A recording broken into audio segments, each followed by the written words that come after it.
Teachers की online attendance से जुड़ी एक बड़ी खबर है। ऑनलाइन अटेंडेंस सिस्टम में बदलाव हुआ है। अटेंडेंस अपलोड करने के लिए सुबह 8:30 बजे की रोक को हटाया गया है।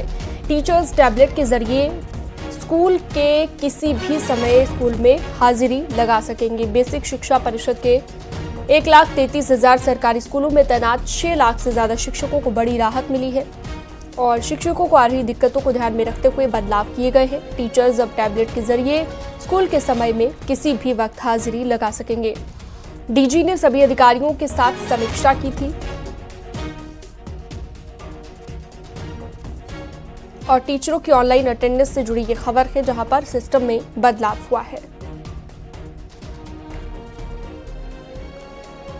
तो टैबलेट के जरिए भी अब अटेंडेंस लग पाएगी। स्कूल में किसी भी वक्त अटेंडेंस लग पाएगी, हाजिरी लगाई जा सकेगी और टैबलेट के जरिए यह हाजिरी होगी।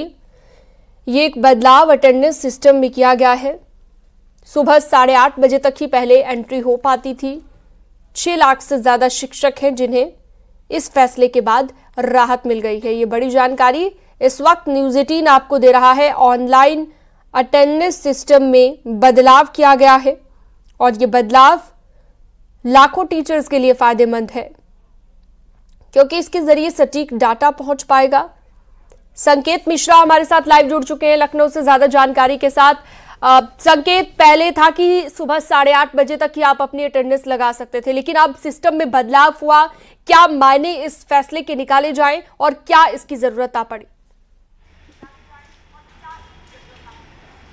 बिल्कुल, शिक्षकों की जिस तरीके से जो अटेंडेंस का को लेकर लगातार शिक्षक विरोध कर रहे थे उस आदेश का, और इसको लेकर अफसरों ने लगातार मंथन किया और बातचीत की और उसके बाद जो रास्ता निकाला है उसमें सीधे तौर पर यह है कि जो ऑनलाइन अटेंडेंस होगी शिक्षकों की, वो 8:30 बजे की कोई बाध्यता नहीं है। इस बाध्यता को खत्म किया गया है, संशोधन किया गया है जो आदेश था उसमें, और सीधे तौर पर यह कहा गया है कि अपनी जो उनका समय हो, जिस समय जो उनकी जहां पर जब वो ड्यूटी कर रहे हैं उस अवधि में किसी भी समय वो ऑनलाइन अपनी अटेंडेंस लगा सकते हैं। ये एक संशोधन, बड़ा संशोधन किया गया है। मुख्यमंत्री योगी आदित्यनाथ ने अफसरों से सीधे तौर पर कहा भी था शिक्षा विभाग के कि किसी भी तरीके से कोई दिक्कत ना हो, ऐसी व्यवस्था की जाए, और यही वो वजह है कि अफसरों ने बैठक करके इस एक संशोधन किया है सीधे तौर पर कि 8:30 बजे की जो बाध्यता है वो बाध्यता ना रखी जाए और इसमें जो उनका अवधि है जब वो ड्यूटी करते हैं उस ड्यूटी के समय में कभी भी वो अटेंडेंस अपनी अपडेट कर सकते हैं, ये प्रावधान दिया है। और जो ऐप है उस ऐप पर ही अटेंडेंस लगा सकते हैं टैब के माध्यम से। यही नहीं, सीधे तौर पर इस आदेश में यह भी कहा गया है जो शिक्षक हैं वो अगर कोई समस्या होती है तो वो बाकायदा एक जो ऐप बनाया गया उसमें अपनी समस्या के बारे में भी बता सकते हैं, उसमें लिख सकते हैं अगर कोई किसी तरीके से दिक्कत आती है। और ये एक बड़ा फैसला है शिक्षा विभाग का, बेसिक शिक्षा विभाग का। बेसिक शिक्षा विभाग के अफसरों ने इस पर मंथन किया और मंथन करके बैठक की और बैठक के बाद ये निर्णय लिया गया है कि 8:30 बजे की जो अटेंडेंस की बाध्यता थी शिक्षकों की वो खत्म कर दी गई है और इसकी जगह पर जो संशोधन किया गया है कि किसी भी समय जो उनकी ड्यूटी का जो उनके जब वो काम करते हैं उस अवधि का जो किसी भी समय वो ऐप पर अपडेट कर सकते हैं अपनी अटेंडेंस को। ठीक है, बहुत शुक्रिया तमाम जानकारी विस्तार से देने के लिए आपका संकेत।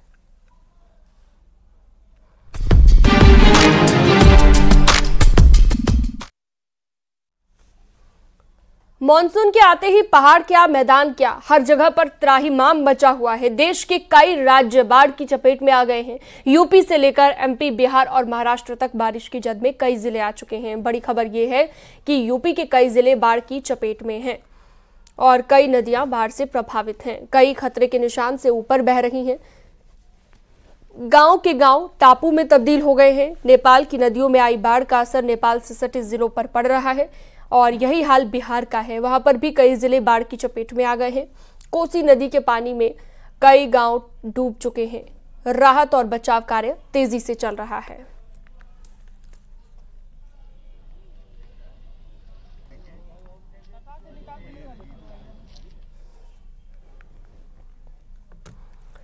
शाहजहांपुर में बाढ़ का पानी लगातार नगर में तबाही मचाए हुए है। शहर के मुख्य मार्गों पर कारें पानी में डूबी हुई हैं और लोगों को बचाने के लिए यहां पर एनडीआरएफ की टीम, स्टीमर सड़कों पर तैर रहे हैं। यहाँ पर गर्रा नदी का जलस्तर खतरे के निशान से 1 मीटर ऊपर बह रहा है, जिसकी वजह से एक बड़ा इलाका बाढ़ की चपेट में आ गया है। फिलहाल पुलिस और प्रशासन के अफसर लगातार मोर्चा संभालते हुए नजर बनाए हुए हैं। शहर से गुजरते हुए मुख्य नदी गर्रा इस वक्त उफान पर है। दियूनी बैराज से छोड़ा गया पानी शहरी क्षेत्र में तबाही मचा रहा है। इसमें काफ़ी पानी कल भी बढ़ा था, परसों भी बढ़ा था। आज करीब 10-12 इंच पानी कम हुआ है और संभावना है शाम तक हो जाएगा। राहत शिविर भी हमारे चल रहे हैं 11 और तमाम लोग हम लोग रिस्क्यू कराएं। कल परसों में बहुत लोग नहीं निकलना चाह रहे थे, लेकिन आज निकल रहे हैं, तो उनके लिए भी NDRF, SDRF और 10 नावें फर्रुखाबाद से मंगा हम लोग निकाल रहे हैं। कहीं कोई जनहानि नहीं है। हम लोग अभी सेरा मोह भी गए थे और अजीजगंज भी गए थे। हम SP साहब, मेयर साहब, सभी नगर आयुक्त साहब हम लोग लगे हैं लगातार। पीलीभीत के लोग बाढ़ के कहर से अभी उभरे भी नहीं थे कि एक बार फिर से भीषण बाढ़ का खतरा मंडराने लगा है। जिला प्रशासन ने बाढ़ को लेकर अलर्ट जारी किया है और लोगों को नदी से दूर रहने की अपील की है। कलीनगर तहसील और ट्रांस शारदा क्षेत्र के लोगों को खासतौर पर सतर्क रहने के लिए कहा गया है।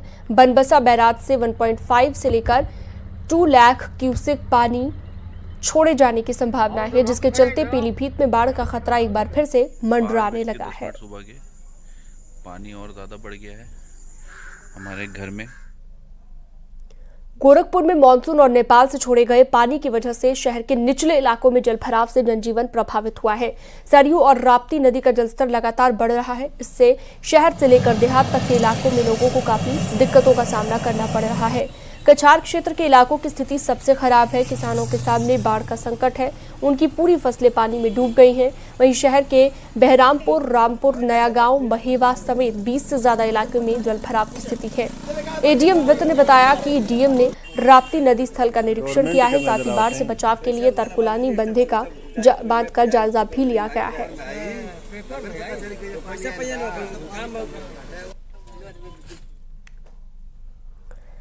पिथौरागढ़ की धारचूला तहसील में आसमानी आफत ने तांडव मचाया है। यहां पर बादल फटने से कुलागाड़ का बेली ब्रिज बह गया है और ये ब्रिज बॉर्डर की व्यास, दारमा और चौदास घाटियों को जोड़ता था। पुल बहने से करीब 35 गांव पूरी तरह कैद हो गए हैं। धारचूला के ऊपरी इलाकों में बादल फटने से काली नदी का जलस्तर बढ़ गया है और नदी के किनारे बसे लोगों को सुरक्षित स्थानों पर जाने के लिए कहा गया है।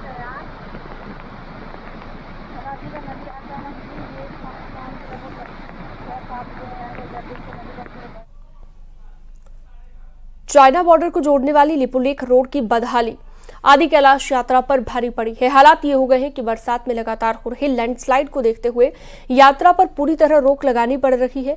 यात्रा पर रोक लगाने से पर्यटन कारोबार पर खासा प्रभाव पड़ रहा है।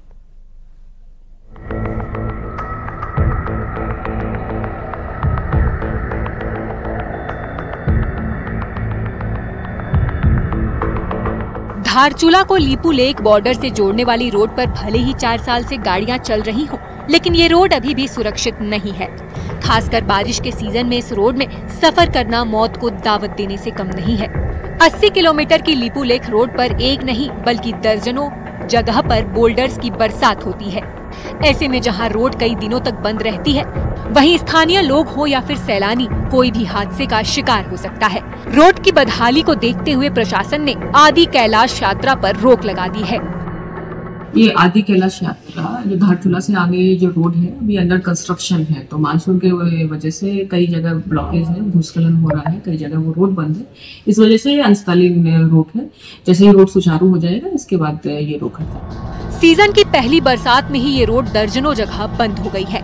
यही नहीं, कई किलोमीटर तक बॉर्डर की रोड भारी भरकम बोल्डर से पटी है। बीते सालों में भी मानसून सीजन में ये रोड बदहाल ही नजर आई थी। बावजूद इसके रोड को सुरक्षित बनाने में कोई ठोस काम नहीं हुआ है। इस साल आदि कैलाश यात्रा को लेकर देश भर से भारी संख्या में सैलानी पहुंचे थे, जिनके आने का दौर अभी भी जारी है। लेकिन रोड की बदहाली ने सैलानियों को निराश कर दिया है। धारचूला से गुंजी को जोड़ने वाली रोड BRO के द्वारा कंस्ट्रक्शन किया जा रहा है। ये रोड भी वर्तमान में आज मॉर्निंग पे तो खुल चुकी है, लेकिन कई सारे स्थानों पर संवेदनशील बनी हुई है, जिसमें अधिक वर्षा के दौरान रोड ब्लॉक होने की संभावना बनी रहती है। इस सीजन में 20,000 से ज्यादा यात्री आदि कैलाश जा चुके हैं, लेकिन बदहाल रोड ने सभी की राह में रोड अटकाए। हिमालय के बीचों बीच बनी ये रोड काफी संवेदनशील भूभाग से गुजरती है। इस वजह से भी यहाँ लैंडस्लाइड का खतरा बना रहता है। दरकते पहाड़ों के कारण सैलानियों का सफर तो थमा ही है, साथ ही चाइना बॉर्डर पर तैनात सुरक्षा एजेंसियों को खासी दिक्कतें उठानी पड़ती हैं। न्यूज़ 18 के लिए पिथौरागढ़ से विजयवर्धन उप्रेती की रिपोर्ट।